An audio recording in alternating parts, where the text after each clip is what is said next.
ही गोष्ट झाल्यानंतर मुलगी बसमध्ये बसून निघून गेलेली आहे. तर तिनं थोडा जर आरडाओरडा तिथं केला असता तर इमिजिएट लोकांनी बऱ्यापैकी मदत केली असती. सीसीटीव्ही फुटेजमध्ये आपल्याला दिसतंय तो आरोपी खाली उतरतोय, त्याच्या 2 मिनिटात मुलगी लगेच खाली उतरते. पण असा कुठला प्रकार तिथं झालेला आढळून आलेला नाही. काल ती इथं पोलीस स्टेशनला आल्यानंतर तिनं कंप्लेंट दिल्यानंतर आम्ही इमिजिएट सीसीटीव्ही फुटेज काढलेले आहेत तिथले. त्या सीसीटीव्ही फुटेजमध्ये आरोपी आम्हाला निष्पन्न झालेला आहे. सदर आरोपी हा ग्रामीणच्या हद्दीतला शिरूर गावचा आहे. या आरोपीला शोधायला कालपासून जवळपास आमच्या 8 टीम काम करत आहेत. ॲक्च्युली ही जी मुलगी आहे ही पुण्यामध्ये कामाला आहे ती, आणि ती इथून फलटणला तिच्या गावी चाललेली होती. सकाळी 5:30 पावणे 6च्या दरम्यानची ही गोष्ट आहे. ती स्वारगेट बस स्टँडमध्ये बससाठी थांबलेली होती. ती तर त्यावेळेला आरोपी जो आहे तो तिथं गेलेला होता. तिच्याकडेनं फिरताना पण दिसतोय, आणि तिच्या शेजारी बसलेला एक माणूस उठून गेलेला आहे. हे दोघांचं बोलणं चालल्यावरती आरोपी तिच्याशी बोललेला आहे. तिच्याशी गोड गोड बोलून त्यानं ओळख करून घेतली तिच्याशी, आणि तिला म्हटलं की फलटणची कुठं जाते ताई असं तिला विचारलं. तर ती म्हटली की मला फलटणला जायचं आहे. तर तो म्हटला की सातारची बस जी आहे ती इथं नाही लागत म्हणे, तिकडं लागलेली आहे म्हणे. तर ती म्हटली नाही, बस इथंच लागते म्हणून मी इथं बसलेली आहे. तर तो म्हटला की नाही, तिकडं लागलेली आहे, चल म्हणे मी तुला घेऊन जातो. आणि सीसीटीव्ही फुटेजमध्ये ती मुलगी त्याच्याबरोबर जाताना दिसते आपल्याला. तर ती त्याच्याबरोबर गेली, आणि तिथं गेल्यानंतर बसमध्ये अंधार होता म्हणून तिनं हा प्रश्न काढला की बसमध्ये तर अंधार आहे म्हटली ती. तर त्यावेळेला तो म्हटला की ही रात्रीची लेटची बस आहे, त्यामुळे लोक झोपलेले आहेत म्हणून दिवे बंद आहेत, तू वरती चढून टॉर्चने चेक करू शकते. आणि मग तिला असं गोड बोलून त्यानं वरती चढायला सांगितलं. ती ज्यावेळेला टॉर्च लावायसाठी वरती गेली त्यावेळेला मग यानं मागून दरवाजा लावून घेतला, आणि तिच्या बाबतीत हा अतिप्रसंग घडलेला आहे तिथे. त्याच्यानंतर तो आरोपी उतरून गेला. ही मुलगी बसमधनं उतरली, आणि आपल्या बसने म्हणजे कुठंही तिथं दुसऱ्या बसचा एक ड्रायव्हर तिथं दिसत आहे वगैरे, पण ती उतरून दुसऱ्या बसने आपल्या गावी चाललेली होती. आणि जात असताना मग तिनं मित्राशी बोलली, आणि मित्रांना सांगितल्यानंतर ती पोलीस स्टेशनला इथं कंप्लेंट देण्यासाठी आली. काल ती इथं पोलीस स्टेशनला आल्यानंतर तिनं कंप्लेंट दिल्यानंतर आम्ही इमिजिएट सीसीटीव्ही फुटेज काढलेले आहेत तिथले.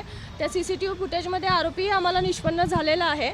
सदर आरोपी हा ग्रामीणच्या हद्दीतला शिरूर गावचा आहे. याच्यावरती पूर्वी 392 सारखे शिरूर शिक्रापूरला गुन्हे दाखल आहेत, आणि आरोपीची हे झालेलं आहे, निष्पन्न झालेलं आहे ह्याच्यातला.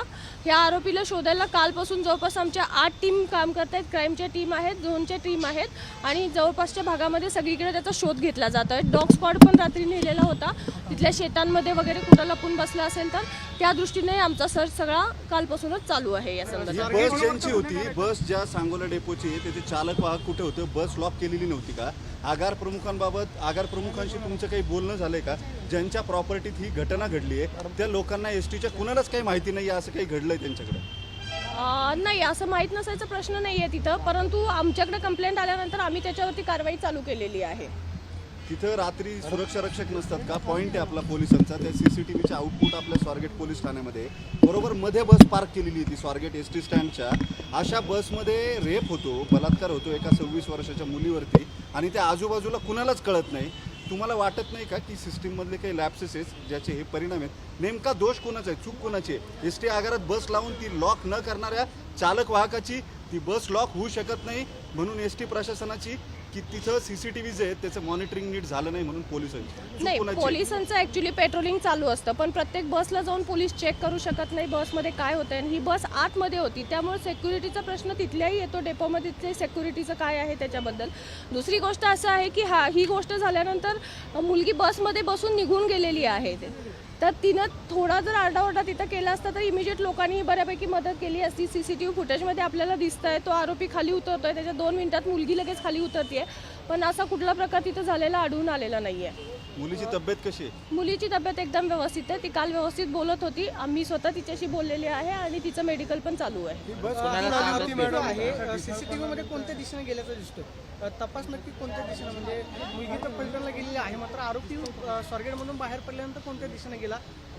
पथकं जी आहेत ती कुठल्या भागामध्ये तपास करतात? आता पथकं जी आहेत ते मी डिटेल तुम्हाला देऊ शकत नाही, कारण ह्याच्यामध्ये असं आहे की आरोपी जर जागा झाला, ऑलरेडी आम्ही त्याला कालपासून शोधतोय, तो आमच्या ताब्यात आलेला नाहीये. त्यामुळे तपासाचं जे पूर्ण डिटेल्स मी आपल्याला आता इथे देऊ शकणार नाही. स्वारगेटच्या आगार प्रमुखांशी काही बोलणं झालंय का तुमचं? माझं पर्सनली अजून त्यांच्याशी काही बोलणं झालेलं नाहीये. पहिला आम्हाला आरोपी निष्पन्न करणं, त्या मुलीची काळजी घेणं ह्या आमच्या प्रायोरिटीच्या गोष्टी गोष्टी आहेत त्या झाल्यानंतर आज आता आम्ही त्याच्यामध्ये माहिती घेऊ त्यांच्याकडूनही त्यांच्याशी बोलणं करून घेऊ. की मॅम कधी आली होती, थांबली होती कधी, आणि त्याच बसमध्ये हा आरोपी आणि प्रवासी कशी काय आतमध्ये गेले? नाही, त्याच्याबद्दल मी डिटेल घेतलेले नाही आहेत बसच्या बाबतीतले. त्या फक्त बस आम्ही सिक्युअर करून ठेवलेली आहे, कारण आम्हाला मेन म्हणजे पहिला आरोपी तो ताब्यात घेणं हे आमच्यासाठी फार महत्त्वाचं आहे. आणि दुसरी गोष्ट म्हणजे मुलीची मेडिकल करून घेणं आणि तिचं मानसिक स्वास्थ्य, त्याचबरोबर टीम लावून सगळीकडचा तपासावरती कॉन्सन्ट्रेट करणं हे महत्त्वाचं आहे. त्याच्यामध्ये आता हे पॉईंट तपासादरम्यान आम्ही घेऊ. सगळ्यात महत्त्वाचं म्हणजे की आतमध्ये स्वारगेट आगारामध्ये उभी असलेली बस ही आगार व्यवस्थापकांची जबाबदारी असते. पहाटेची 5:30ची जर घटना असेल म्हणजे 4 नंतर स्वारगेट आगारातली वर्दळ जी आहे वाढायला सुरुवात होते. मग अशा सगळ्या गर्दीच्या ठिकाणी अशी घटना होणं हे नक्की मग कुणाचं अपयश आहे?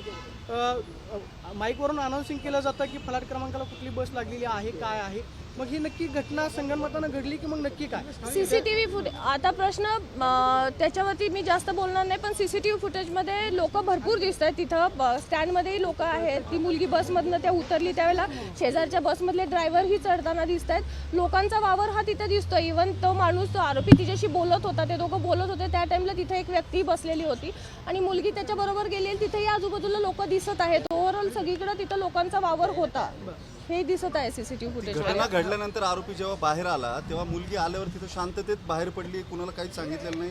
आरोपी निघून जाताना दिसतोय शांततेत. एक्झॅक्टली, ही सीसीटीव्ही फुटेजमध्ये आरोपी खाली उतरला की लगेच 2 मिनिटात मुलगी हे झालेली आहे, खाली उतरलेली आहे आणि नंतर ती निघूनही गेलेली आहे. बसमध्ये बसून ती गेलेली होती. निंब्या रस्त्यात गेल्यानंतर तिने तिच्या मित्राला फोन केला आहे आणि त्याच्यानंतर मग ती परत त्यांना सांगितलं की नाही तू ह्याच्यात कंप्लेंट कर. त्यानंतर मुलगी जवळपास 9च्या दरम्यान पोलीस स्टेशनला आलेली आहे ह्या सगळ्या गोष्टीची माहिती द्यायला. शॉक मध्ये होती का हे सगळं झाल्यामुळं? तिला काय करावं हे सुचलं नाही कदाचित किंवा- आपण तसं म्हणू शकतो. त्याच्यामध्ये तिला सुचलं नसेल आणि त्यामुळे ती उशिरा आली असेल, परंतु ती आल्यानंतर आपण इमिजिएट तपासाची चक्र सगळी फिरवलेली आहे.